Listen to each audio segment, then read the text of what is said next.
મુંબઈમાં સુદ 1947 આ પત્ર સૌભાગભાઈના પુત્ર મણિલાલ ઉપર છે. સૌભાગભાઈના કહેવાથી એમના પુત્ર મણિલાલ ઉપર આ કૃપાલ દેવે વચનાવલી લખી. તેમાં કુલ 14 વાક્યો લખ્યા છે. તેનું પહેલું વાક્ય આપણે કાલે વાંચી ગયા. એમાં કહ્યું, એક જીવ પોતાને ભૂલી ગયો છે. જીવ એટલે આપણો આત્મા એ પોતાને જ ભૂલી ગયો. મોટામાં મોટી ભૂલ તારી કઈ તો કે પરને પોતાનું માનવું અને પોતે પોતાને ભૂલી જવું. હું કોણ છું એનું જ એને ભાન નથી અને કે હું બધું જ જાણું. ગમે તેટલું જગતનું જાણે પણ પોતાના સ્વરૂપના અજ્ઞાનના કારણે બધું મિથ્યા છે. ઘણું બધું જ્ઞાન હોય, ઘણા બધા મીંડા હોય, પણ એકડો જ ન હોય તો બધું ફોક. લાખ મીંડા હોય તો શું કામ ના? એટલે પ્રથમ તારા નિસ્વરૂપને જાણ કે તું કોણ છે. અનાદિકાળના નિસ્વરૂપના અજ્ઞાનના કારણે જ આ જન્મવણ થઈ રહ્યા છે. જે સ્વરૂપ સમજ્યા વિના પામ્યો દુઃખ અનંત, અને હજુ પણ ન સમજે તો હજુ અનંત દુઃખ ઉભા છે, અનંત જન્મમણ ઉભા છે. જન્મણનો અંત આત્મજ્ઞાન વિના કદી ના આવે. એટલે સર્વ દુઃખથી ને સર્વ ક્લેશથી મુક્ત થવાનો પાય એક આત્મજ્ઞાન છે. એ સિવાય કોઈ કાળે જીવ રાગ દ્વેષને છોડે નહીં. સ્વરૂપનો જ્ઞાન ન મળે, સ્વરૂપનો ગુણધર્મ ન જાણે, જે જ્ઞાતા દ્રષ્ટા કે જ્ઞાન દર્શન ચારિત્ર્યમાં આત્માનો સ્વભાવ છે ત્યાં સુધી ઓળખે જ નહીં, જાણે જ નહીં, તો એ ક્યાંથી પ્રાપ્તિ કરે? ત્યાં સુધી એને રાગ દ્વેષ થયા કરવાના અને એના ફળમાં એ જન્મ મરણ જ કર્યા કરવાનું. એટલે જીવ પોતાને ભૂલી ગયો છે, તેથી તેને સત સુખનો વિયોગ છે. સત સુખ, સુખ તો કૃપાલ કે સર્વને પ્રિય છે, પણ આ જે સુખના ઉપાય કરે છે તે બધા દુઃખના ઉપાય છે. દુઃખ મેળવે છે અને માને કે હું સુખ મેળવું. એમ સત સુખ જે છે, શાશ્વત સુખ, સર્વકાળ ટકી રહે, પણ એનું એને ખબર જ નથી. સત સુખ વળી શું? હા, સુખ એટલે ખાવું, પીવું, સૂંઘવું, સાંભળવું, સ્પર્શવું, એ સિવાય વળી જગતમાં બીજું વળી કયું સુખ? એમ અનાદિકાળથી જીવના લક્ષ્યમાં જ નથી. ચૈતન્ય ચમત્કાર સૃષ્ટિના લક્ષ્યમાં નથી. ચૈતન્ય ચમત્કાર એ જ્ઞાની પુરુષો જાણે છે કે આત્મામાં અદ્ભુત શક્તિઓ રહે છે. અનંત જ્ઞાન ક્યાં રહેલું? આત્મામાં. અનંત દર્શન ગુણ ક્યાં રહેલો? આત્મામાં. અનંત ચારિત્ર ગુણ આત્મામાં.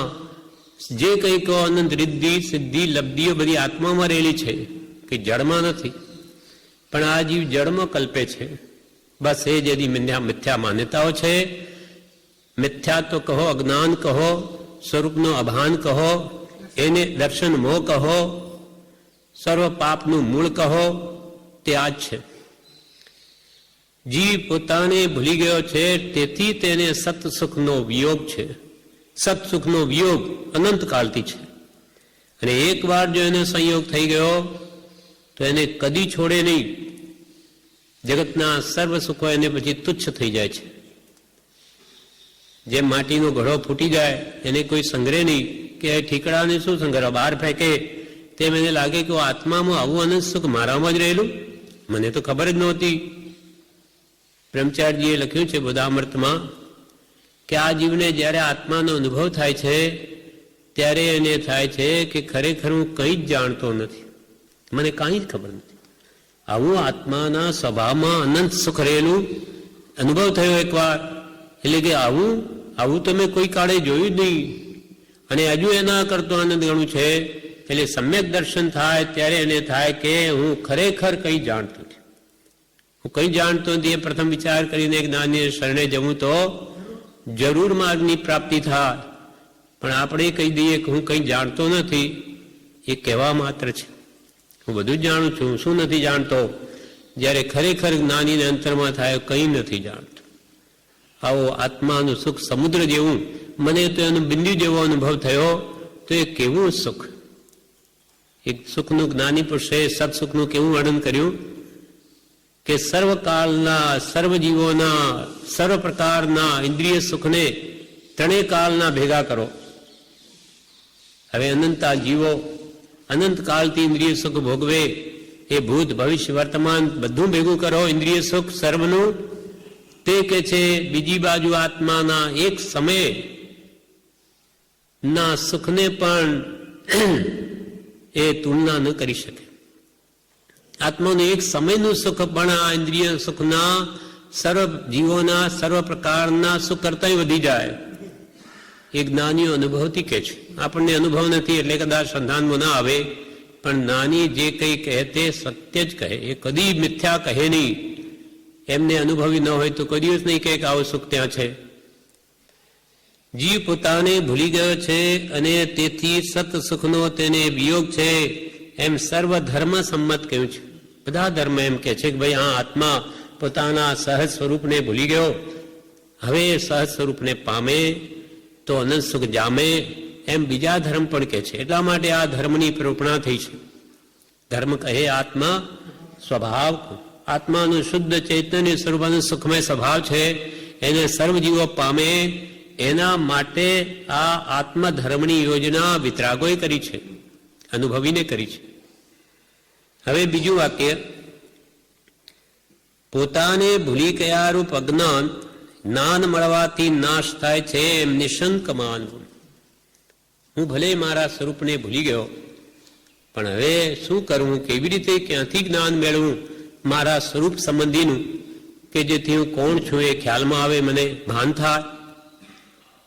તો કે પોતાને ભૂલી ગયા રૂપ અજ્ઞાન તે જ્ઞાન મળવાથી નાશ થાય છે.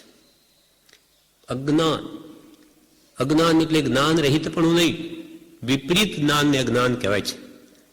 જ્ઞાન પછી કે અજ્ઞાન એટલે નેગેટિવ થઈ ગયું, જ્ઞાન નહીં તો જડ થઈ જાય જીવ. અજ્ઞાન એટલે વિપરીત જ્ઞાનને, મિથ્યા જ્ઞાનને અજ્ઞાન કહ્યું છે. તો પોતાને ભૂલી ગયા રૂપ અજ્ઞાન, હું કોણ છું, ક્યાંથી થયો, શું સ્વરૂપ છે મારું ખરું સ્વરૂપ શું, એ ભૂલી ગયા રૂપ અજ્ઞાન. એને લઈને જીવ તો શું કહે, આત્મસિદ્ધિમાં જે શંકાઓ કૃપાલદેવ બતાવી કે અજ્ઞાની એમ શંકા કરે છે કે નથી દ્રષ્ટિમાં આવતો, નથી જણાતું રૂપ, બીજો પણ અનુભવ નહીં, તેથી જીવ સ્વરૂપ કે ક્યાં છે, ક્યાં દેખાય, આત્મા હોય તો દેખાય નહીં. એમ આ જીવને અનેક પ્રકારની શંકાઓ ઉત્પન્ન થાય છે. જ્યારે સદગુરુ શું કહે કે જે દ્રષ્ટા છે, દ્રષ્ટિનો એનો જવાબ, જે જાણે છે રૂપ, અબાધ્ય અનુભવ જે રહે તે છે જીવ. શું કે નથી દ્રષ્ટિમાં આવતો, તું પોતે જોનાર જાણનાર ન હોય તો આ દેખાય.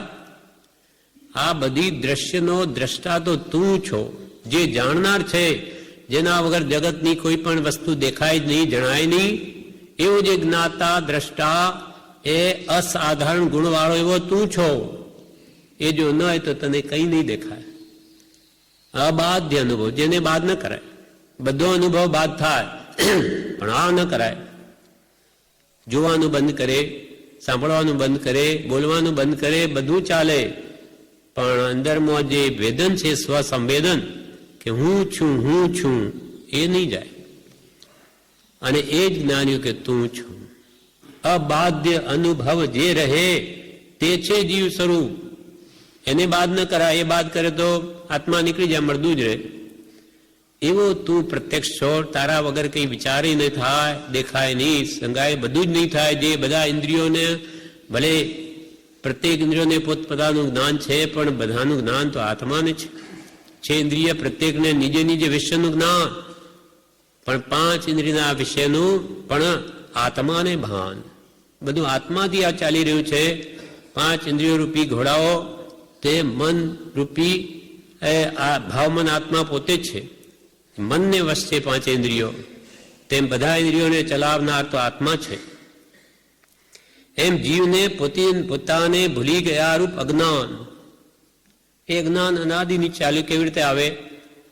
તો પૂજ્યપાદ સ્વામી સમાધિ શતકમાં લખે છે કે મનુષ્ય દેહમાં જન્મે તો કે હું તો મનુષ્ય, એમાં પાછું હું તો સ્ત્રી કે પુરુષ, વાણીઓ કે બ્રાહ્મણ, ગરીબ કે ધનવાન, એવી એ જીવ કલ્પી લે છે પોતાને.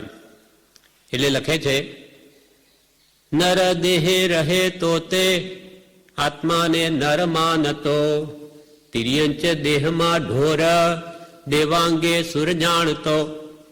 નર દેહ રહે તો કે હું તો નર મનુષ્ય, નર દેહે રહે તો તે આત્માને નર માનતો. આત્મા, આ શરીર એ જ આત્મા.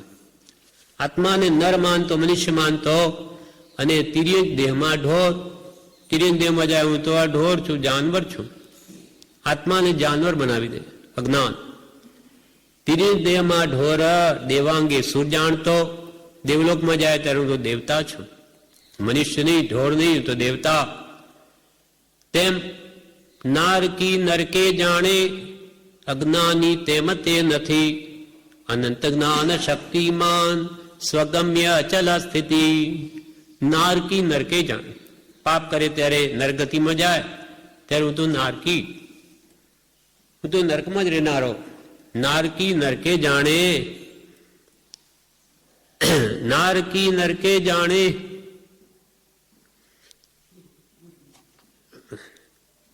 નર દેહે રહે તો તે આત્માને નર માનતો, તિર્યક દેહમાં ઢોર, દેવાંગે સુર જાણતો.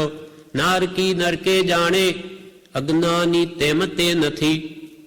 અજ્ઞાનને લઈને આમ કે છે, પણ અજ્ઞાની તેમ તે નથી.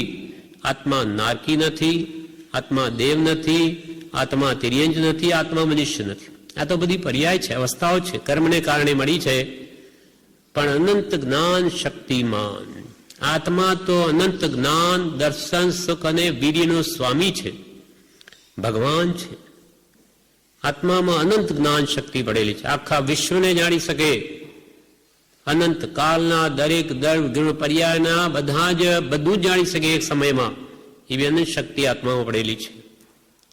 કૃપાલદે એટલું બધું જ્ઞાન ધરાવતા, વગર ભાષાઓ ભણીએ, વગર શાસ્ત્રો ભણીએ બધું જ્ઞાન કહેતા. ત્યારે કોઈએ પૂછ્યું કે આ બધું આપ કેવી રીતે જાણો છો? તો કે આત્મામાં અનંત શક્તિ છે, એથી જાણીએ છીએ. અને એ શક્તિ બધા તમારા બધામાં પડેલી છે. તમે બહાર લાવો તો આવી શકે, નહીં તો એ ઢંકાળી જ રહે, અનંતકાળ સુધી ઢંકાયેલી રહે. અને લાવો તો આજે બહાર આવે. એમ અનંત દાન, અનંત દર્શન. અનંત દર્શન એટલે અનંત, જેનો કોઈ અંત નહીં. એટલો બધો દર્શન ગુણ દરેક આત્મામાં પડેલો છે. જેમ કે અહીંયા આપણે બેઠા, સામે શું છે એટલું જ દેખાય, પાછળ નથી દેખાતું. આ બધું દર્શના વર્ણીય કર્મનું કારણ છે, આવરણ છે ઉપર. દર્શન આવરણ, દર્શનાવર્ણીય. અને જ્યારે એ આવરણો ખસે ત્યારે આત્મા દેવલોકમાં શું થઈ રહ્યું, નરકમાં શું થયું, અસંખ્ય દ્વીપ સમુદ્રમાં ક્યાં શું થઈ રહ્યું છે, બધું જ જાણી શકે. અવધિ જ્ઞાન, મનપરી જ્ઞાન, કેવળ જ્ઞાન વડે બધું જ જાણી શકે એવી શક્તિઓ દરેક આત્મામાં પડી છે. એ અનંત દર્શન ગુણ છે આત્માનો, દરેક આત્મામાં છે. અને અનંત ચારિત્ર ગુણથી સ્વરૂપમાં સર્વકાલને માટે સ્થિરતા કરી શકે. રાગદેશ ભાવોના રહિત પણ હોય તો તે બધા જ આત્માના જ ગુણો છે. એ બધા જ ઢંકાઈ ગયા. અને આ જીવ પોતાને બધું ભૂલીને હું તો ગરીબ છું, હું તો ભિખારી છું, અથવા હું તો પુરુષ છું કે સ્ત્રી છું, વાણિય છું, બ્રાહ્મણ છું, એવી માન્યતા કરીને માત્ર પોતાને દુઃખી જ કરે છે. જ્યારે તું તો શુદ્ધ ચૈતન્ય સ્વરૂપ અવિનાશી એવો હું આત્મા છું. અને સર્વજીવ છે સિદ્ધ સમ, હું સિદ્ધ ભગવાન જેવો છું. હું જેવો નહીં, જેવો તેવો નથી. એવું જ્ઞાન મળે તો અજ્ઞાન જાય. પોતાને ભૂલી ગયા રૂપ અજ્ઞાન, તે જ્ઞાન મળવાથી નાશ પામે છે. મને મારા સ્વરૂપનું ભાન નથી, પણ કોઈ જ્ઞાની જ્ઞાન આપે તો એ વાત સમજાઈ જાય ને. સાચા જ્ઞાની જોઈએ, અનુભવી, તે આપણને એ સંબંધી, જેમ કે કૃપાલદેવે કહ્યું, આત્માને ઓળખવો હોય તો આત્માના પરિચય થવું, પર વસ્તુના ત્યાગી થવું.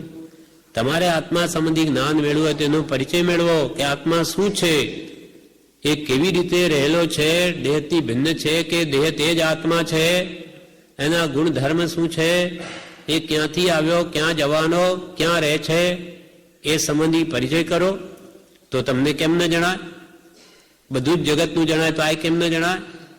જાણવાની તમારી જિજ્ઞાસા, રુચિ હોય તો બધું જણાય. એટલે કૃપાલ કે રુચિ ઉત્પન્ન થાય, જિજ્ઞાસા એ તો મોટો ગુણ જાણીએ છે કે મારે સત જાણવું જ છે. તો બધું જ જણાવે. મારે પૈસા કમાવા જ છે, નહીં તો ઘર ચાલે એમ નથી, તો ગમે તે રીતે ઊભા કરશે, મહેનત કરશે, એક દવીજી ત્રીજી, તે મારે મારા સ્વરૂપનું જ્ઞાન મેળવવું જ છે. એ વાત જો એને સમજાઈ જાય તો જરૂર ઉપાય શોધે. એટલે કૃપાલદેવે છેલ્લું આત્મસિદ્ધિમાં એમ કહ્યું, પાંચે ઉત્તરની થઈ આત્મા વિશે પ્રતીત, થાશે મોક્ષ પાયની સહજ પ્રતીતે રીત. તમને જો 5 પદની શ્રદ્ધા થઈ ગઈ કે આત્મા છે, નિત્ય છે, કરતા ભોગતા મોક્ષ છે, એ જો સાચી શ્રદ્ધા થઈ ગઈ હોય તો તમને મોક્ષ ઉપાયની જરૂર શ્રદ્ધા થશે. મોક્ષ છે એ વાત બેસી ગયો તો શીઘ્ર મને ઉપાય બતાવો, કેવી રીતે હું પામું, એમ શિષ્યને જિજ્ઞાસા થયા વગર રહે નહીં. એટલે પોતાને ભૂલી ગયા રૂપ અજ્ઞાન જ્ઞાન મળવાથી નાશ પામે છે. ગુફામાં કરોડ વર્ષનું અંધારું હોય, પણ જેવો દીવો આપણે લઈને તેમાં ગયા કે તે જ ક્ષણે અંધકાર નાશ પામે છે. કે ભાઈ આ તો કરોડો વર્ષનો અંધકાર, એટલે એને જતા કઈ 2-5 કલાક કે 2-4 દિવસ લાગે એમ નથી. જે સમયે દીપકનું આવવું તે જ સમય અંધકારનું નાશ થયું. એમ અજ્ઞાન ભલે અનાદિકાલનું રહ્યું, પણ નાશે જ્ઞાન પ્રકાશ. અંધકાર અજ્ઞાન સમ. અંધકાર અજ્ઞાન જેવું છે, અજ્ઞાન અંધકાર જેવો છે, પણ નાશે જ્ઞાન પ્રકાશ. જ્ઞાન રૂપી પ્રકાશ જો આવી ગયો તો ભલે ને અનાદિકાલનું અજ્ઞાન રહ્યું એ નાશ પામે, અને એ જ્ઞાન જ્ઞાનીઓ આપે છે. એ આપણને આત્મસિદ્ધિમાં સમજાવે છે. ભાષ્યો દેહાધ્યાસથી આત્મા દેહ સમા, પણ તે બંને ભિન્ન છે. પ્રગટ લક્ષણે ભાન. એના લક્ષણ જો આત્માના લક્ષણ જ્ઞાન દર્શન છે, જાણવું જોવું. જળનું લક્ષણ તો રૂપ રસ ગંધ સ્પર્શ એના ગુણો છે, એ કઈ નહીં જાણે કે પોતે કોણ છે. એમ લક્ષણથી કે પકડો આત્માને, સમજો. એ અનાદિકાળથી એને દેહને જ આત્મા રૂપ માન્યો છે. ભાષ્યો દેહાધ્યાસ. અનાદિકાળથી એવો અધ્યાસ થઈ ગયો છે કે દેહ તે જ હું છું, એટલે એને ધડ થઈ ગયો છે. સંસ્કાર થોડા વખતના હોય ને તો એને ગાઢ થઈ જાય છે. તો આ તો અનંતકાળના છે. કૃપાલદેવની દીકરી કાશીબેન 3 વર્ષની છે. એને કૃપાલદેવ કહે તું કાશી નહીં તો આત્મા, તો કે ના હું તો કાશી. માની જ નહીં. ત્યાં ત્રિભુવનભાઈ આવ્યા બહારથી, એટલે કે જુઓ ને આ 3 વર્ષની થઈ છે, હજુ એને કહીએ છે કે તું કાશી નહીં તો આત્મા, તે માનવા તૈયાર નથી. એમ આત્મામાં સંસ્કાર દ્રઢ થઈ જાય છે. એમ અનાજથી હું દેહ છું, દેહ છું એ દ્રઢ થઈ ગયું. હવે એ રીતે એનું વિપરીત જે ઉપાય છે, હું આત્મા છું, હું સજાત્મ સ્વરૂપ છું, એનું એ કર કરે તો અનાદિનું અજ્ઞાન જરૂર નાશ પામે, અને જેમ છે તેમ પદાર્થની જરૂર શ્રદ્ધા થાય, માન્યતા થાય અને અનુભવ થાય. પણ એવું જ્ઞાન જ્ઞાની પાસેથી મળવું, એ આગળ બતાવશે. પોતાને ભૂલી ગયા રૂપ અજ્ઞાન જ્ઞાન મળવાથી નાશ પામે છે. જ્ઞાનીઓ આપણને ફરી કહે છે કે જડ ચેતનનો ભિન્ન છે કેવળ પ્રગટ સ્વભાવ, એકપણું પામે નહીં ત્રણે કાળ દ્વય ભાવ. જડ ભાવ ચેતન ભાવ કદી એક નહીં થાય. એ બેનો સ્વભાવ ભિન્ન જ છે. જડ ચેતનનો ભિન્ન છે કેવળ પ્રગટ સ્વભાવ. એક ચેતન છે, એક જડ છે, બે કેવી રીતે એક થઈ જાય? પ્રગટ રૂપ ચૈતન્યમય અંધાણ સદા. આપણો આત્મા પ્રગટ રૂપ ચૈતન્યમય છે, ચેતના વાળો છે, જ્ઞાન દર્શન ગુણયુક્ત છે. પ્રગટ રૂપ ચૈતન્ય અંધાણ સદા, હંમેશા અંધાણ છે કે તું નીકળી ગયો કે આ શરીર જડ બની જશે. એટલા માટે વળી આપણને મૂળ માર્ગમાં પણ એ સમજાવ્યું કે આ પહેલું ખાસ મૂળભૂત જ્ઞાન છે, એ પહેલા જાણો. છે દેહાદિથી ભિન્ન આત્મા રે, ઉપયોગી સદા અવિનાશ મૂળ માર્ગ સાંભળો જીનનો રે.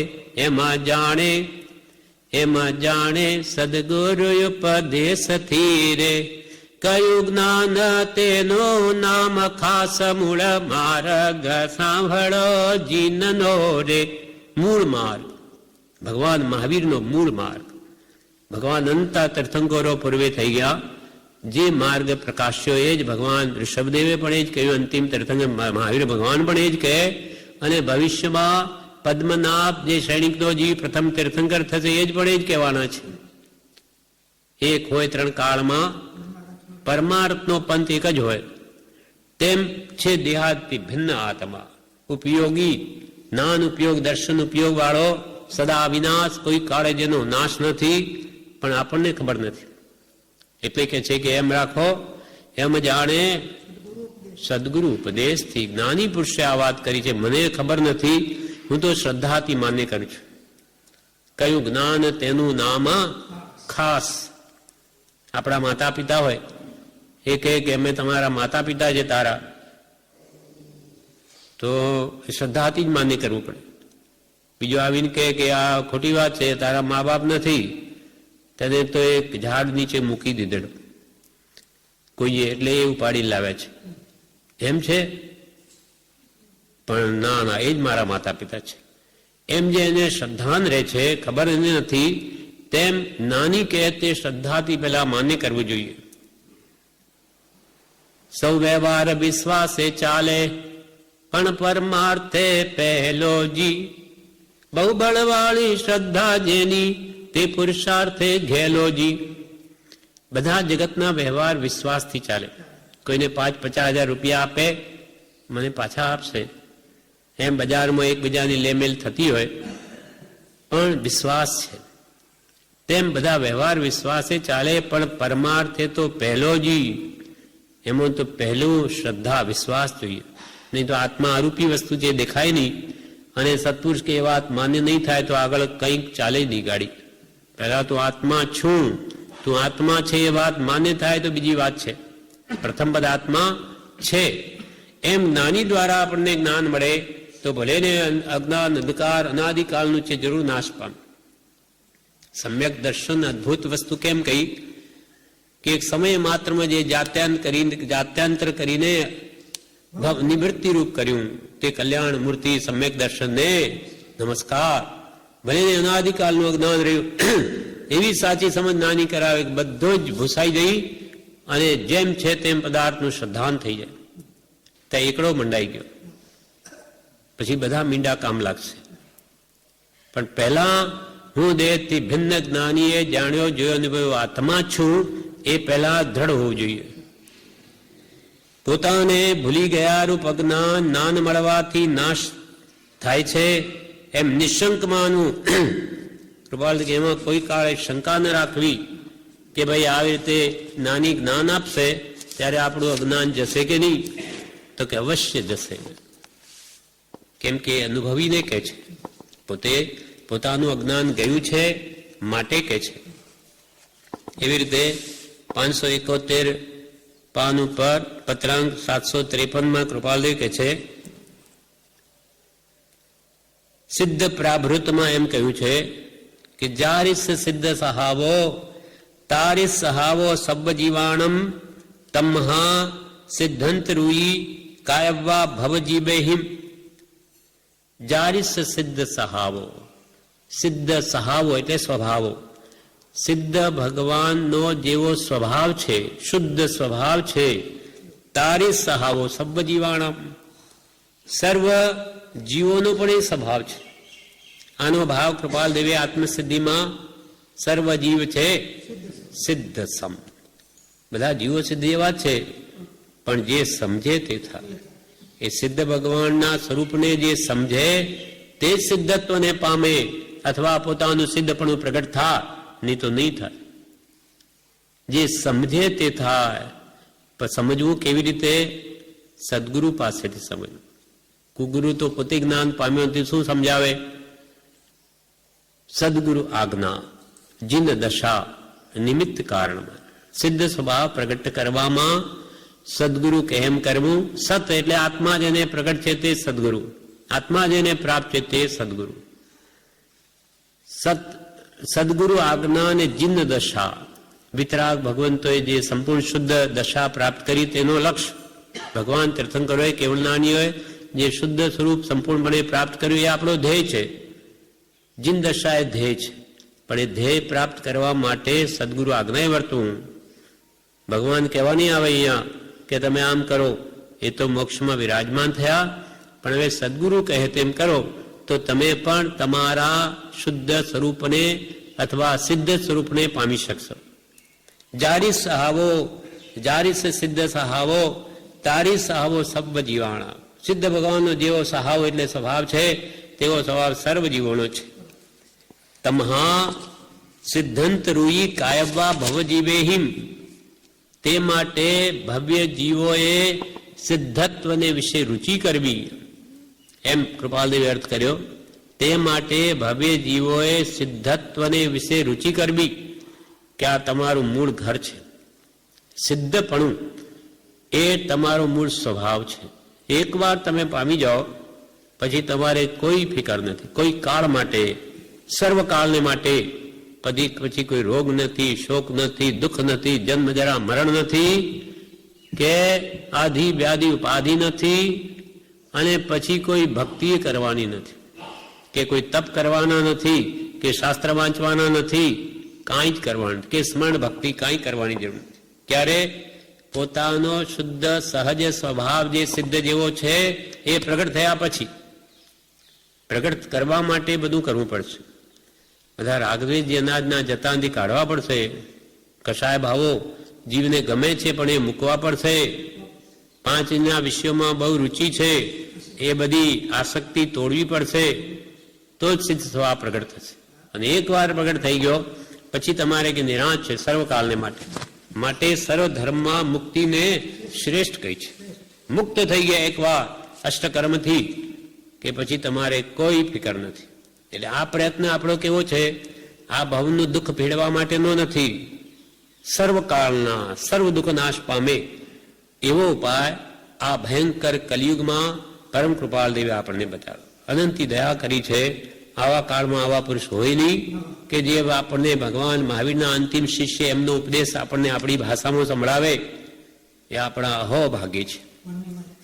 વનની માળની કોળની જેમ આવી ગયા અને આપણે કોઈ એવો ભાગ્ય ઉદય વિચાર્યું તો એમ લાગે કે આ કેમ બન્યું હશે. એવું આપણે આગલા ભાવમાં શું કર્યું હશે કે જેથી આવા ભયંકર દુઃખમય કાળમાં પણ આવા વિતરાગ પુરુષનો આપણને જોગ થયો, ખીલી ઉઠ્યું. પણ હવે એની આજ્ઞા આરાધીએ તો જ જન્મથી મુક્તિ થાય.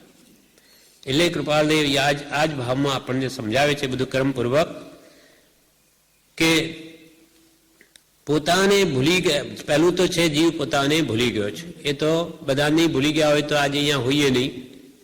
અને તેથી સત સુખનો તેને વિયોગ છે એમ સર્વધર્મ સંમત કહ્યું છે. બીજું, પોતાને ભૂલી ગયા રૂપ અજ્ઞાન જ્ઞાન મળવાથી નાશ થાય છે એમ નિશંક માનવું, એમાં કોઈ શંકા ન રાખવી. જ્ઞાની પાસે તમે જશો તો એ જે સમ્યક જ્ઞાન આપશે, સાચી સમજણ આપશે. તેથી તમારું અનાદિનું અજ્ઞાનપણું અને સમજણપણું બધું જ જરૂર નાશ પામશે એમ નિશ્ચયથી કૃપાલદેવે કહ્યું. હવે ત્રીજા વાક્યમાં કે છે પણ અજ્ઞાન જ્ઞાન મળવાથી નાશ પામે તો એ જ્ઞાન અમારે ક્યાંથી મેળવવું? ગમે ત્યાંથી સમ્યક જ્ઞાન ન મળે, એ તો સમ્યક જ્ઞાની પાસેથી જ મળે. એટલે ત્રીજા વાક્યમાં કે છે જ્ઞાનની પ્રાપ્તિ જ્ઞાની પાસેથી થવી જોઈએ. એ સ્વાભાવિક સમજાય છે. આ તો સ્વાભાવિક કોઈને પણ સમજમાં આવી શકે. મારે ભલે આ તો આત્મા સંબંધીનું જ્ઞાન છે. વ્યવહારિક શિક્ષા મેળવી હોય, જ્ઞાન મેળવવું હોય તો એ આ વ્યવહારિક બધા ગુરુઓ, કોલેજ શિક્ષકો એમની પાસે જવું પડે. ખાલી કેવળ ચોપડા વાંચવાથી પાસ ન થવાય. તો દરેક વિદ્યા મેળવવા ગુરુની જરૂર પડે છે. તો સમ્યક વિદ્યા, આત્મવિદ્યા મેળવવા માટે તો આત્મજ્ઞાની જ ગુરુ જોઈશે. એટલે જ્ઞાનની પ્રાપ્તિ તો જ્ઞાની પાસેથી થવી જોઈએ. જેમ કે કૃપાલદેવે મોક્ષમાળામાં કહ્યું, નિર્ધન તે ધનાડી ક્યાંથી બનાવે, અથવા મૂર્ખ તે વિદ્વતા ક્યાંથી આપે, વંધ્યા તે સંતાન ક્યાંથી આપે. તેમ જ્ઞાન તો જ્ઞાનીમાં કળો. જ્ઞાન એક ગુણ છે, એ કોઈ એકલો ના રહે. ગુણ હંમેશા ગુણીમાં રહે. તો જ્ઞાની એ જ્ઞાન ગુણના અધિકારી છે. પ્રભુશ્રી કહે જ્ઞાનીને ઘેર ઇજારો છે, મોનોપોલી. ઇજારો એટલે જ્ઞાની જ્ઞાન આપે તો જ મળે, નહીં તો મળે જ નહીં. ઘણા બધા જગતમાં તો બધા જ્ઞાન આપવા વાળા કહેવાતા જ્ઞાની ગુરુ ઘણા છે, પણ સાચો ગુરુ જે અનુભવી વેદ્ય, બધા કૂટ વેદ્યો કૃપાલય કૃપા સાચા વૈદ્ય છે. સતપુરુષ એ સાચા વૈદ્ય છે કે જે આપનો રોગ જડ મૂળથી કાઢે અને ફરી રોગ થવા ન દે. ધન્વંતરી વેદ છે. એમ જ્ઞાનની પ્રાપ્તિ તો જ્ઞાની પાસેથી થવી જોઈએ. હીરો જોઈતો હોય તો ઝવેરીને ત્યાં જવું પડે. કઈ મોચીની દુકાને હીરો ન મળે કે કાપડની દુકાને ન મળે. તેમ આત્માનો જે અનુભવ અને સુખ મેળવવું હોય તો એ જે સુખ મેળવ્યું છે એમની પાસે જ જવું પડે. માર્ગને પામેલો માર્ગને પમાડશે. જે માર્ગ જાણે છે એ જ બતાવશે. વળી કૃપાલદેવે કહ્યું, જન્મ જરા મરણને નાશ કરવા વાળું આત્મજ્ઞાન જેમને વિશે વર્તે છે તે પુરુષનો આશ્રય જ જીવને જન્મ મરણાદિનો નાશ કરી શકે, કેમ કે તે યથા સંભવ ઉપાય છે. જન્મ જરા મરણ જેના નાશ પામ્યા હોય એ જાણે કે કેવી રીતે જન્મ જરા મરતી રહી થવા, તેની પાસે આપણે જવું પડે. પછી પોતાનો જન્મના ગળકા ખાતો હોય, પોતે ડૂબતો હોય અને એનું શરણ પકડે તો, એનો હાથ પકડે તો એ ડૂબે. અજ્ઞાનીઓ માર્ગ બતાવે. આ કાળમાં એવા ઘણા છે કે જે પોતે સ્વરૂપને જાણ્યું નથી અને બીજાને માર્ગ બતાવવા નીકળ્યા છે. ક્ષોભશમથી અથવા કોઈ તપથી આકર્ષે, કોઈ ક્ષોભશમથી, કોઈ મુનિ દીક્ષા બાહ્ય ત્યાગથી, પણ એ બધા આત્માને ગંતવ્ય મોક્ષ પ્રાપ્તિના કારણ નથી. આજી ભૂલો પડે છે. કાંઈ તો બાહ્ય ત્યાગ જોઈએ કે હો આ તો ત્યાગી છે, કાં તો તપસ્વી છે, કાં તો ક્ષોભશમ છે, કેટલું બધું જાણે. એથી કઈ જ્ઞાન પ્રાપ્તિ ન થાય. એ તો જ્ઞાનાવણીનો વિષય છે. એનો ક્ષોભશમ કર્યા કરે જ્ઞાનનો તો બધું બોલતો થઈ જાય. પણ મોહનીય કર્મનો જે દર્શન મોહ છે એ મિથ્યાત્વ મન ન કરે તો આત્મજ્ઞાન પ્રાપ્તિ ન થાય. એટલે જ્ઞાનની પ્રાપ્તિ તો જ્ઞાનની પ્રાપ્તિ જ્ઞાની પાસેથી થવી જોઈએ. સહજ સમજાય, સ્વાભાવિક સમજાય. એ મારે આત્મજ્ઞાન જોઈએ તો ભાઈ આત્મજ્ઞાની ગુરુને શોધ, એના વગર બીજું ક્યાંથી મળે. એટલે કૃપાલદેવ પહેલામાં પહેલું શું કહ્યું 76મા પત્રમાં, બીજું કાંઈ શોધમાં, માત્ર એક સત્પુરુષને શોધી તેના ચરણ કમલમાં સર્વભાવ અર્પણ કરી દઈ વર્ત્યો જા. પહેલા તો જ્ઞાની પુરુષને શોધ, ગમે તેને નહીં. બીજું કે માત્ર એક સત પુરુષને, આ સત શબ્દ છે ને એ આખું મિથ્યાત્વને ઉલટું કરી નાખે. પુરુષ તો બધા જ છે, પણ સત પુરુષને શોધ. સત એટલે આત્મા. આત્મા જેને પ્રાપ્ત છે, પ્રગટ છે, પ્રગટ પુરુષોત્તમ છે, એવા જ્ઞાની પુરુષની શોધ કર.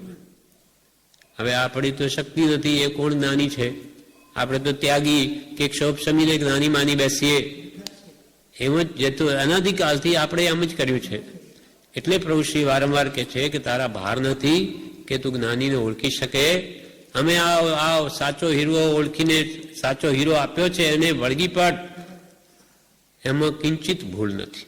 અમે અનુભવીને કહીએ છીએ. માટે કૃપાળદેવ કહે એમ કર. અમે ગુરુ થતા નથી, અમે ગુરુ બતાવી દઈએ છીએ. અમારા ગુરુ એ તમારા ગુરુ. એમ કરીને બ્રહ્મચારીજીએ વળી કહ્યું કે ગુરુમાં ભૂલ ન થવી જોઈએ, નહીં તો બધામાં ભૂલ થાય. બધામાં ભૂલ થાય. સર્વ ભૂલની મૂળભૂત ભૂલ આ છે કે સદગુરુ જેને નહીં શોધ્યા એ ભગવાન તીર્થંકરનું સ્વરૂપ પણ સાચું સમજી શકે નહીં. સમસરની રિદ્ધિને એમ જ રહેશે કે ભાઈ આડંબરમાં ધર્માન છે, જ્યારે જ્ઞાની અંતરાત્મ શુદ્ધિનો માર્ગ બતાવે. સાચા સદગુરુ હોય તો એ આત્મદ્રષ્ટિ કરાવે, આત્મધર્મ સમજાવે. એટલે સદધર્મનું સ્વરૂપ કે સદદેવનું સ્વરૂપ સમજાવનાર પણ સાચા સદગુરુ છે. એટલે ગુરુમાં ભૂલ નહીં થવી જોઈએ. એમાં ભૂલ થઈ તો બધામાં ભૂલ થાય. અને અનંતકાલથી આ ભૂલ આપણી થઈ છે. માટે જ આજે ભટકીએ છે. એટલે હવે કે એવી ભૂલ તમે કરશો નહીં. એટલે પહેલાં તો જેને ગુરુમાનો એ પામ્યાની પૂર્ણ ચોકસી કરજો, અને એ તમને સત્ય જ્ઞાની ભાસે તો પછી એની આજ્ઞામાં રહો, પછી બીજો તમારી બુદ્ધિને વાપરો નહીં. બીજું કાંઈ શોધમાં માત્ર એક સત્પુરુષને શોધીને તેના ચરણ કમલમાં સર્વભાવ અર્પણ કરીને વર્ત્યો જા. ચરણ કમલ એટલે એના જે આજ્ઞા, એના જ્યાં જ્યાં પગ પડે એના પાછળ પાછળ જવું. અનુયાયી આપણે ભગવાન મહાવીરના અનુયાયી, અથવા આપણા માટે આપણને ભગવાન મહાવીરનો પરમ કૃપાળદેવે મૂળ માર્ગ બતાવ્યો, તો આપણે કૃપાળુદેવના અનુયાયી છે. અનુયાયી ખરેખર ક્યારે કહેવાય? એ કહેમ કરીએ તો પાછળ પાછળ ચાલી. અનુયાયી એટલે પાછળ ફોલોઅર જેને કહે, એને પાછળ પાછળ ચાલનારો. ભલે શક્તિ ન હોય, બધું નહીં આરાધી શકે, ભાવના એમ હોય કે કૃપાલદેવ કહ્યું એ સત્ય, મારે તો એ જ કરવું છે. એમ શું વાત કરતા હતા? બીજું કાંઈ શોધમાં માત્ર એક સત્પુરુષને શોધીને તેના ચરણ કમલમાં એટલે એની આજ્ઞામાં સર્વભાવ અર્પણ કરી વર્ત્યો જા. પછી મોક્ષ ન મળે તો મારી પાસેથી મળે જ. એમની પાસે કઈ બધા સ્ટોકમાં નથી પડ્યા કે એક એક તમને આપી દે, અને એ અપાય એવી કોઈ વસ્તુ નથી. પણ તમે જ્ઞાનીની આજ્ઞા પ્રમાણે વર્તશો તો તમારી મુક્તિ નિશ્ચિત છે, એમાં બે મત નથી. કેમ? તો કે જ્ઞાનીની આજ્ઞા ભવમાં જવાને આડા પ્રતિબંધ જેવી છે. એક પણ આજ્ઞા જ્ઞાનીની એવી નથી કે તેમને સંસારમાં લઈ જાય, કે મોહને પોષણ આપે. જ્યારે અજ્ઞાનીઓ ગુરુ થઈને બેઠા એ મિથ્યાત્વને પોષણ આપે, સંસારિક ઈચ્છાઓને પોષણ આપે કે મહારાજ મારી આ તકલીફ છે તો બધું થઈ જશે, હું એવું કરી આપી મંત્રી, તારું કામ થઈ જશે. આ ઈચ્છાઓને પોષી. નાની કદી એવું ન કરે. એ તો અનંત સંસાર વધારવાની વાતો છે. નાની જેને ઝેરરૂપ માનીને છોડી દીધું એ પોતાના શિષ્યને ના આપે. એમ આવા સાચા જ્ઞાની પાસેથી જ જ્ઞાનની પ્રાપ્તિ થાય. એટલે જ્ઞાનની પ્રાપ્તિ જ્ઞાની પાસેથી થવી જોઈએ એ સ્વાભાવિક સમજાય છે. છતાં જીવ લોક લજ્જાદી કારણોથી અજ્ઞાનીનો આશ્રય છોડતો નથી. એ જ અનંતાનુબંધી કષાયનું મૂળ છે. છતાં જીવો કેવા હોય? જાણે કે આ જ્ઞાની પુરુષ છે, છતાં પણ કે છે કે એ અજ્ઞાનીનો આશ્રય નહીં છોડે. એટલે આત્મસિદ્ધિમાં કૃપાલને લખવું પડ્યું મતાર્થીના લક્ષણમાં કે પ્રત્યક્ષ સદગુરુ યોગમાં વર્તે દ્રષ્ટિ વિમુખ અને અસદગુરુને ધડ કરે નિજ માનાર્થે મુખ્ય. જ્ઞાની છે તો કે ના, આપણે તો આપણા ગુરુ તો આ કહેવાય, આ તો એ લોકોના ગુરુ.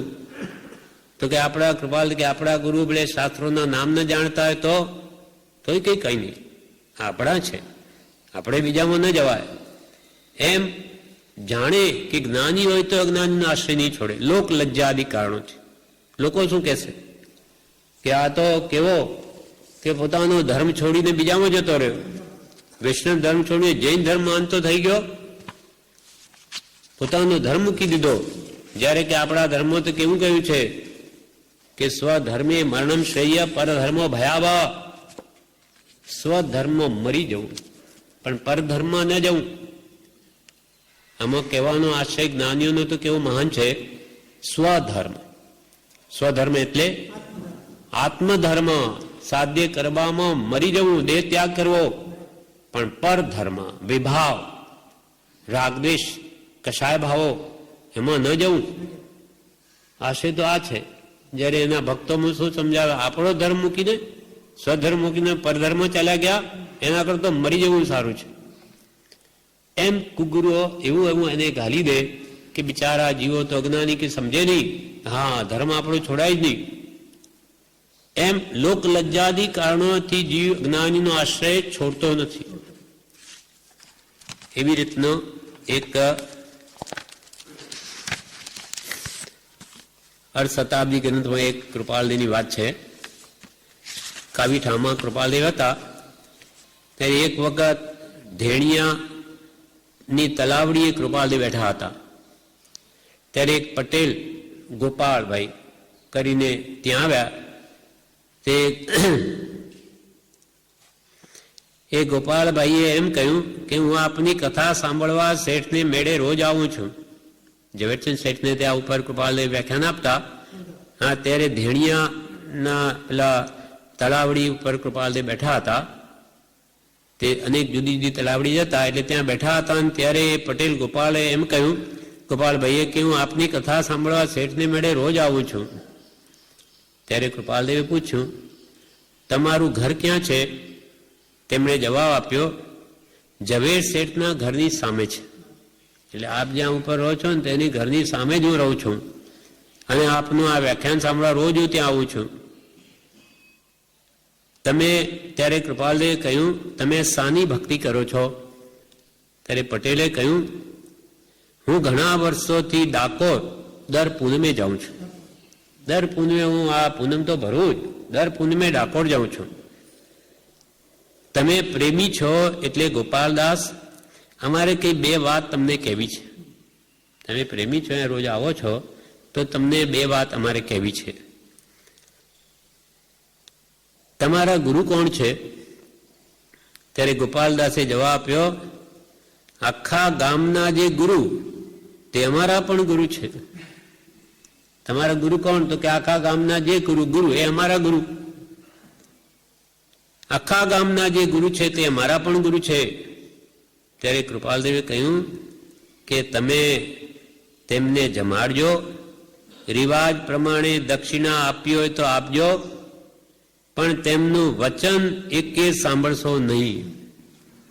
ભલે આખા ગામના તમારા ગુરુ, તમારે જે એને આપવું હોય આપજો, જમાડજો, પણ એક પણ વચન એમનું સાંભળશો નહીં. જો એમ કરો તો એક વચન અમે તમને કહેવાય છીએ કે ભાઈ અમે એની કઈ વાત વાર્તા ન સાંભળીએ, એના વ્યાખ્યાન વગેરે, તો અમે કહેવાય છીએ. ત્યારે ગોપાલદાસે જવાબમાં શું કહ્યું? એ તો કેમ ચાલે? એ તો કેમ ચાલે?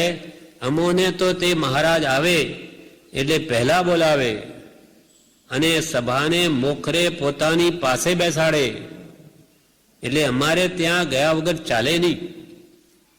એ તો ખાસ મહારાજ આવે પહેલા બોલાવે અને સભામાં આગળ બેસાડે મોખરે. વ્યવહારને કેમ છોડાય? અર્થાત આ જીવને માન મોટાઈ જોઈએ છે, એને કે આત્મધર્મ નથી જોઈતો. આ તો ધર્મના નામે મોટા કરે તો એ સારું. અને એ જ વાત કૃપાલદેવે અહીંયા કહ્યું કે પ્રત્યેક સદગુરુ યોગમાં વર્તે દ્રષ્ટિ વિમુખ, અસદગુરુને દ્રઢ કરે નિજ માનાર્થે મુખ્ય. પોતાનું માન મોટાઈ પોસા એટલે આપણા ગુરુ એ સાચા. તો કે આ જ્ઞાની હોય કે ન હોય એનાથી આપણે સી નિષ્પત છે. એ તો જ્ઞાની ગુરુ તો બોલાવી નહીં કોઈને, એ તો એના આત્મ ધ્યાનમાં લીન રહે, એને ક્યાં પડી છે કોઈની. તમે આવો કે નહીં આવો. જ્યારે આ તો આપણને આગળ બોલાવે ત્યારે કૃપાલજીને એવો જવાબ આપી દીધો કે એટલે અમારે ત્યાં ગયા વગર કેમ ચાલે? તો કૃપાલદેવ કહે, તમે જાણો, તમે જાણો. તમારી એવી ઈચ્છા નથી કુગુરુને મૂકવાની, છોડવાની, તો પછી તમે જાણો. પછી કૃપાલદેવ કંઈ બોલ્યા નહીં. એમ આ જીવોને પોતાના માન મોટાઈ અર્થે કુગુરુના આશ્રય છોડવો નથી. તો પછી કેમ લોક લજ્જાદી કારણો અથવા માન મોટાઈના કારણો, અને એ જ અનંતાનુબંધી કષાયનું મૂળ છે. એને અનંતાનુબંધી કષાય કહે. અનંત સંસાર રજડાવે એવા કષાયો, તેના કારણે એને સત્ય ગ્રહણ કરવાની જિજ્ઞાસા પણ થતી નથી. એ ભાવ કૃપાળુદેવે 613માં પત્રમાં સ્પષ્ટ કહ્યો છે. પત્રાંક 613. હા, અનંત અનુમની કષાય, અનંત સંસારનું મૂળ છે. એ સમજાવે છે કે જે કષાય પરિણામથી અનંત સંસારનો સંબંધ થાય તે કષાય પરિણામને જીન પ્રવચનમાં અનંતાનુબંધી સંજ્ઞા કહી છે. કષાય પરિણામ એટલે ભાવ. ક્રોધ, માન, માયા, લોભ એ 4 કષાય કહેવાય. એ કષાય ભાવથી અનંત સંસાર વધે છે. અનંત સંસારની વૃદ્ધિ કષાય ભાવો કરે છે. જે કષાય પરિણામથી અનંત સંસારનો સંબંધ થાય તે કષાય પરિણામને જીન પ્રવચનમાં, જીન વિતરાગના ઉપદેશમાં અનંતાનુબંધી સંજ્ઞા એટલે નામ કહ્યું છે. જે કષાય માં તન્મયપણે અપ્રશસ્ત માઠા ભાવે તીવ્ર ઉપયોગે આત્માની પ્રવૃત્તિ છે ત્યાં અનંતાનુબંધીનો સંભવ છે. કષાયમાં તન્મય ભાવ, તન્મય થઈને જે ક્રોધ માન માયાલોભ કરે, આવા માઠા ભાવો તીવ્ર ઉપયોગે જ્યાં પ્રવૃત્તિ, તે અનંત સંસાર એનો વધારે છે. મુખ્ય કરીને અહીં કહ્યા છે તે સ્થાનકોએ તે કષાયનો વિશેષ સંભવ છે. આવા અનંતાનુબંધી કષાય ક્યાં હોય? શું એવું વર્તન કરે કે અનંત સંસાર વધારે એવા એના કામ છે? કેમ જાણવું? તે કૃપાલદેવ જણાવે છે કે સતદેવ, સદગુરુ અને સદધર્મનો જે પ્રકારે દ્રોહ થાય, અવજ્ઞા થાય તથા વિમુખ ભાવ થાય, એ આદિ પ્રવૃત્તિથી તેમજ અસદદેવ, અસદગુરુ તથા અસદધર્મનો જે પ્રકારે આગ્રહ થાય, તે સંબંધી કૃતકૃત્યતા માન્ય થાય, એ આદિ પ્રવૃત્તિથી પ્રવર્તતા અનંતાનુબંધી કષાય સંભવે છે. આવું વર્તન જ્યાં હોય ત્યાં અનંત સંસાર વધારે છે. સાચા દેવ અરિહંત, સાચા ગુરુ નિર્ગ્રંથ અને સાચો ધર્મ કેવલી પ્રરૂપિત અહિંસા પરમો ધર્મ, એનો તો દ્રોહ થાય. જ્યાં સદદેવ, સદગુરુ અને સદધર્મનો જે પ્રકારે દ્રોહ થાય, અવજ્ઞા થાય એટલે કે અનાદર થાય તથા વિમુખ ભાવ થાય, વિમુખ ભાવથી આગો જાય, એ આદિ પ્રવૃત્તિ ત્યાં અનંતાનુબંધી કષાય છે. પ્રત્યેક સદગુરુના વર્તે દ્રષ્ટિ વિમુખ, અસદગુરુને દ્રઢ કરે નિજ મારનાર તે મુખ્ય તે અનંતાનુબંધીના ભાંગામાં છે. તેમજ અસદદેવ, અસદગુરુ અને અસદ ધર્મનો જે પ્રકારે આગ્રહ થાય, અમે જે માનીએ છીએ તે સત્ય છે, બીજું બધું મિથ્યા છે, એવો જે આગ્રહ છે એ સંબંધી કૃતકૃત્યતા માન્ય થાય. આપણો ધર્મ સર્વોત્કૃષ્ટ, પોતાને કૃતકૃત્ય માને, એ આદિ પ્રવૃત્તિથી પ્રવર્તા અનંતાનુબંધી કષાય સંભવે છે. વળી અનંતાનુબંધી કષાય ક્યાં સંભવે? તો કે અથવા નાનીના વચનમાં સ્ત્રી પુત્રાદિ ભાવોને જે મર્યાદા પછી ઈચ્છતા નિર્ધ્વંસ પરિણામ કહ્યા છે, તે પરિણામે પ્રવર્તા પણ અનંતાનુબંધી હોવા યોગ્ય છે. સંક્ષેપમાં અનંતાનુબંધી કષાયની વ્યાખ્યા એ પ્રમાણે જણાય છે. ઉંમર થઈ ગઈ હોય 60-70 વર્ષની, છતાં સ્ત્રી પુત્રાદિ મને જે મર્યાદા પછી છે, ઉંમર થઈ ગયા પછી સ્ત્રી મરી ગઈ ફરી લગ્ન કરવાની ભાવના થાય કે પુત્રાદિની ઈચ્છા થાય વૃદ્ધાવસ્થામાં, આ બધા એનું ચિંતન કર્યા કરે, એ બધા નિર્ધ્વંસ પરિણામ છે, માઠા પરિણામ છે. તે પરિણામે પ્રવર્તા પણ અનંતાનુબંધી હોવા યોગ્ય છે. વય ગઈ તો એને વિષયની અભિલાષા દૂર થાય, તે અનંતાનુબંધીના ભાંગામાં ચાલ્યો જાય. માટે અહીંયા કહ્યું જ્ઞાનની પ્રાપ્તિ જ્ઞાની પાસેથી થવી જોઈએ, એ સ્વાભાવિક સમજાય છે. છતાં જીવ લોકલજ્જાદી કારણોથી અજ્ઞાનીનો આશ્રય છોડતો નથી. એ જ અનંતાનુબંધી કષાયનું મૂળ છે. અનંત સંસારનું મૂળ આ છે. નાની મળ્યા છતાં પણ નાનીને થી વિમુખ રહે, માન મોટાઈ કારણે, કોઈ પણ બીજા કારણે, તો પછી હજુ અનંતાનુબંધી કષાયના જ ભાગમાં છે, હજુ એને અનંત સંસાર રજળવાનો છે. આ પ્રમાણે 3 વાક્યોમાં આપણને એમ જણાવ્યું કે જીવ પોતાને ભૂલી ગયો છે. ભૂલી ગયા રૂપ જે અજ્ઞાન છે તે જ્ઞાન મળવાથી જ નાશ પામે. અને એ જ્ઞાન કોણ આપે? તો કે જ્ઞાની જ આપી શકે. જ્ઞાનની 3જું વાક્ય, જ્ઞાનની પ્રાપ્તિ જ્ઞાની પાસેથી થવી જોઈએ, ગમે ત્યાંથી નહીં. એ સ્વાભાવિક સમજાય છે. છતાં પણ જ્ઞાની મળે, એના વચનો મળે, છતાં લોક લજ્જાદી કારણે અજ્ઞાની નાશ નહીં છોડે, તે અનંતાનુબંધી કષાના ભાંગામાં જાય. અનંત સંસાર વધારે છે. આ પ્રમાણે 3 વાક્યો સુધી 3 કલમો વાક્ય આપણે આમાંથી વાંચ્યા. વચનાવલીના કુલ 14 છે, બાકીના આવતીકાલે.